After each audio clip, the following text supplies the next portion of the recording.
I'm being followed. Except I'm following him by Forsaken Suspect 1270. I'm a 20-year-old college dropout and I still live with my parents.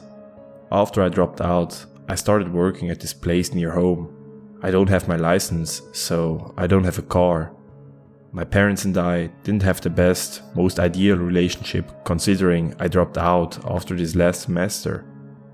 It's safe to say it isn't any better. Luckily, the job I have isn't too far, but isn't necessarily close either. It's about a 30 to 40 minute walk, depending on which route I take. I stuck with the shorter one for obvious reasons. Asking my parents for rides to work just seems a little awkward in my eyes, and chances are they won't do it anyways. They have jobs of their own. My father's usually gone for the majority of the day, working 6 days a week, and my mother works from home in meetings all the time. She tends to snap at me when I come to talk to her while she's in these meetings, so I've learned my lesson, not to mention their little golden child they prefer to take care of and look after and give the world. My 16-year-old sister, honor student, athlete, already has several scholarships waiting for her and colleges accepting her left and right. I'm not surprised they care about her more than me. I'm almost 21 anyways. A little more insight on my parents' schedule. My father works Monday through Saturday. He leaves around 5 AM and doesn't return until about 9 PM, so I rarely see him. My mother works from 8 AM to 4 PM and usually spends the rest of her day cleaning, cooking and spending time with my sister. And then there's me, working from 7 AM to 7 PM every single day as a waitress at a local restaurant. I live off tips and work every day in hopes I can take my driver's test, buy a car, get a better job, and move the hell out. I've been working at this restaurant for a little over a month now and have been saving up ever since. My main issue, aside from making very little at work, is how I will ever get to my DMV to take my test. But I choose not to worry about that right now. I always feel bad for asking people for help because I don't want to be an inconvenience. When I first started walking to work, I've always been alone considering how early I have to wake up. I would usually be out of the house by 6:15 and try to make it to work early or leave time for any inconveniences that come my way. I did that every day for the first month of working, but after that I started noticing there would always be the same person way ahead of me. It never really scared me or anything, but I would always found it pretty unusual that someone would be up and around at this time, aside from myself. I started coming up with possibilities on why I would see this person. Maybe they started a new job and also walked to work. Maybe an early morning walk? Who knows, it's none of my business. A few days later, after the stranger caught my eye, they seemed to be closer in distance to me, like they aren't as far ahead as they were a few days prior. Am I walking too fast? Are they walking a little slower? Have they left their home a little later? It wasn't too out of the ordinary, but I find myself pretty antisocial. I'm not the biggest fan of being close to people or partaking in small talk, especially not when I'm alone at 6 o'clock in the morning, so I prefer to keep as much distance between us as possible to avoid potentially walking side by side or anything. Since I've been closer to the stranger, I realized that their route is very similar to mine. They take all the same turns as me, which is strange, because I swear I've never seen them in the same area as the place I work. I assumed I've never just paid much attention. They are still too far to make out any distinct features. More days go by, and it seems like they went from being 500 feet in front of me to being about 100 feet. They're close enough to make out clothing and such. The figure is very tall, I'd say no shorter than 6'5" or something. They always wore black, rundown, long sleeve shirt. Very dingy black pants that appeared to be way too big for him. Huge black boots that looked like they were falling apart. All in all, the man basically looked homeless, like he hadn't showered in months. I even noticed a slight limp and he looked severely underweight. But I still can never tell where he's headed or where he's coming from. He's just always on the same path as me. Thoughts would constantly rush through my head about why he seems to walk with me every day. It was like he was following me, but in front of me? I don't know, it didn't make much sense to me. What started to really freak me out was the pattern at which he walked, however. It was similar to mine, if that makes sense. When I slowed down, he slowed down. When I stopped, he stopped. When I sped up, he sped up. I blamed the darkness of the early morning for possibly messing with my eyes and thought I was just thinking too much. I hate to admit it, but I was scared. Not at the fact that there was a homeless man walking the same trail I was every day, but the fact that he moved the way I did. Or at least that what it looked like. On my walk back from work, I scout my surroundings to make sure I'm not being followed or in any potential danger. Not once have I encountered that man walking behind me, so that was a good sign. My family and I live in a pretty small town, so that puts me at ease on my dark walks home. Over dinner with my mother and sister, I brought up the fact that there was this strange man walking my usual work route. There's this man that I see every day when I walk to work. It's pretty weird, but he's usually very far away from me. My mother paused for a second, then responded, "Have you spoken to him?" she asked. "No, I haven't. He's too far away. If I wanted to speak to him, I'd practically be yelling," I said. "Well, go up to him and say hello. Maybe he's nice and needs a walking buddy," my sister said. She's so naive and young. "No," my mom said back quickly. Her body seemed to have reacted as well, almost as if she were in a panicked state.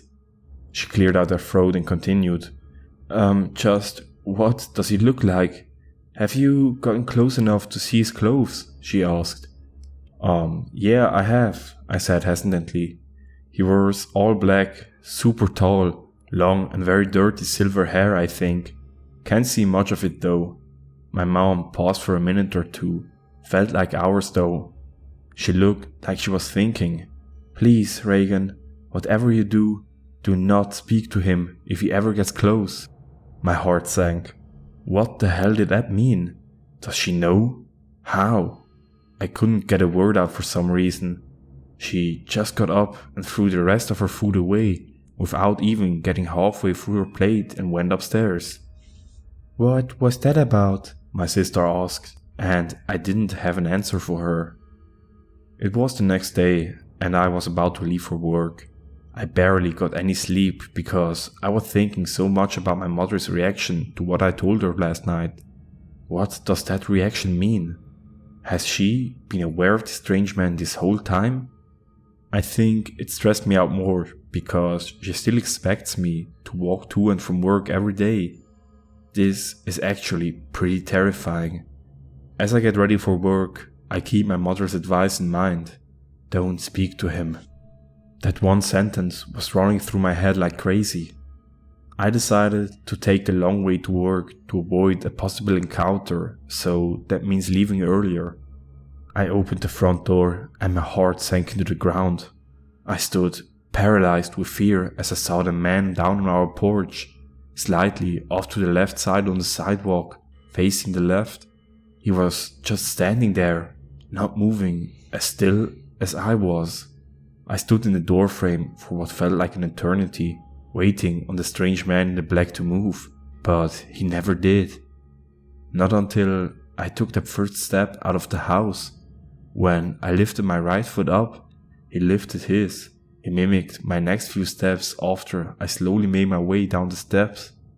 Once I made it down, I paused again. So did he. I couldn't fathom what I was expecting.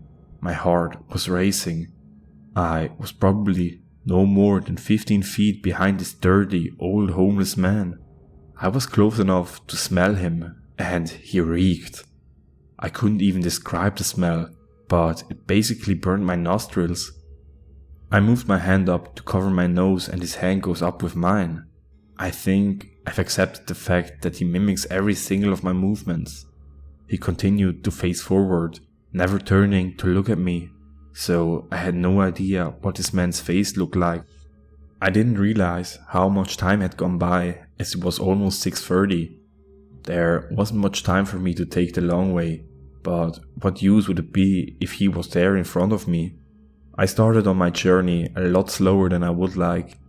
I considered going back in the house to steal my mother's key and drive myself, but that would mean he could follow me inside my house. I wasn't going to take that chance. 5 minutes into the walk, it had been apparent that the man was harmless for the most part. He never turned around or even spoke. There were a few cases where he twitched violently, causing me, or us rather, to stop abruptly. Aside from that, it was just a dirty old man walking to the same destination as myself presumably. Being behind him, I could really get a gist at how tall this guy is. Probably way taller than 6'5", maybe pushing 7 feet. I made it to the restaurant. I walked toward the door, but it seemed like he walked way past it. I turned to go through the door, and he turns and faces the brick wall to the left of me and just stands there. I continued to move forward slowly, but the man hasn't moved, assuming he couldn't keep walking because of the barrier. I took this as an opportunity to tell my boss about the man following me since it became very clear he was. I ran to the back in panic and rushed my boss to the door in hopes he would do something about the strange man in black. He's outside to the right. He's been following me for days now, I said frantically. My boss stepped outside and looked right, then looked left. One more look right and he walked back in, shrugging his shoulders. I don't see any old man in black. Is he serious? You can't miss him, nor his smell. I rushed out the door and looked both directions. He was right. The man wasn't in sight. And I couldn't smell that odor at all. Like he had never been there. No, there was no way I imagined it. You have to believe, I've seen him for days, weeks even. I was just behind him my entire walk here. He has to... I was cut off by my boss. You told me he was following you. Now you mean to tell me you were behind him? Reagan, your story isn't making any sense. We're opening soon. Please hurry up and clock in and get to work. I'm not in the mood for your games today. He walked off, back to his original location. I couldn't believe he didn't take me seriously. What was there to lie about? I know what I saw. I know I'm not a liar. I couldn't have imagined any of that, right? I sighed. Before I walked back to clock in, I turned to the door one last time. I screamed at the top of my lungs to see the man standing in front of our glass door. He appeared to be slouched down because of his height to get a view inside. His hands were cuffed around the glass, but his head was turned, like mine was. His body faced the glass and his hands were positioned as if he was peering through, but turned when I did. My boss ran out of the room one last time, yelling at me. What the hell is wrong with you, Reagan? What's with all this screaming? The door! He's at the door! I turned back to the glass and, to my surprise, the man left. Am I going crazy? Or did I just imagine all that? Are you out of your mind? There's nobody at that door, he snapped. But Mr. Q, I promise you, I'm not making this up. I saw him. I really did. I started over my words before he spoke up. Is this supposed to be a game or something? Some joke? Because I don't find it funny. You've got one more time or you're being sent home for the day. I don't have time for this. Get to work, now. He stormed off one last time. I stood in the middle of the restaurant for a minute and turned back to the door. He wasn't there. I have a million thoughts racing in my head, but I can't think about my task or duties for the life of me. About 3 hours go by, and after a few spilled drinks, several dark plates, and many messed up orders, my boss took the initiative to send me home for the day. I was, supposedly, letting my imagination get the best of me and needed to rest for the day. But I knew what I saw. No one was going to make me seem crazy. Before I left, I asked if he or any other of my coworkers could at least watch me walk away to lessen the chances of the strange man in black following me, since he doesn't seem to appear when there's other eyes on him. He said he couldn't go himself, but he would send one of the cooks who was getting off to watch me walk before he went on his way. His name was Rodney. Rodney was a quiet guy, looked to be around my age. It was an awkward silence between the two of us, so I decided to break by telling him the story about the strange man in black. Before I could finish my story, Rodney seemed to panicked. "Wait, you said he's real tall and wears black?" he asked. Yeah, I responded hesitantly. "Why? What's wrong?" "Does he smell like a mix of roadkill and sewage almost?" he asked. He was incredibly spot on. I froze and stopped walking, so did he. I looked around to make sure it was still safe. "Dude, you shouldn't have told me that." Ronnie's face goes red and he looked very scared, looking around like he was running from something. Why not? Why can I tell you?" He stuttered over his words, and at this point he looked completely freaked out. "Rodney, you're scaring me. Why shouldn't I tell you that? What's gonna happen?" Now he's got both of us freaked out. I'm shaking while I wait for him to respond. "He gets a little angry when you talk about him. Just a little more aggressive kind of," he said. "What the hell do you mean, more aggressive?" He paused. "How many people have you talked about him?" My mom, my sister, Mr. Q, and you." "Holy shit. Okay, he said. "Did you bring up his smell to anyone?" No, not his smell. I only just started smelling him today," I mentioned. He sighed a sigh of relief. "Okay, that may be okay. That means he's close to you, but he won't be too aggressive he paused again. "Just what?" There was a small silence between us for a few seconds. I'm sorry, I can't walk with you anymore. I will watch you go from here, but you're gonna have to walk the rest of the way yourself. He won't show up if I'm watching you, so you should be fine for the most part. How long is your walk?" he asked me. "About 30 minutes. Oh man, you're fucked. I mean, you're not. I think you'll be just fine. Whatever you do, don't speak to him, and do not look at him." My heart was through the ground at this point, beating out my chest. This is now the second person to tell me not to speak to whoever this strange man in black is. I didn't speak to him again, I just started to slowly walk away. "Good luck," he said faintly as I put distance between us. I looked back at him every 8 seconds. He was always still there. He was really going to watch me walk away. Unfortunately, I was coming up to a street where I had to take a left.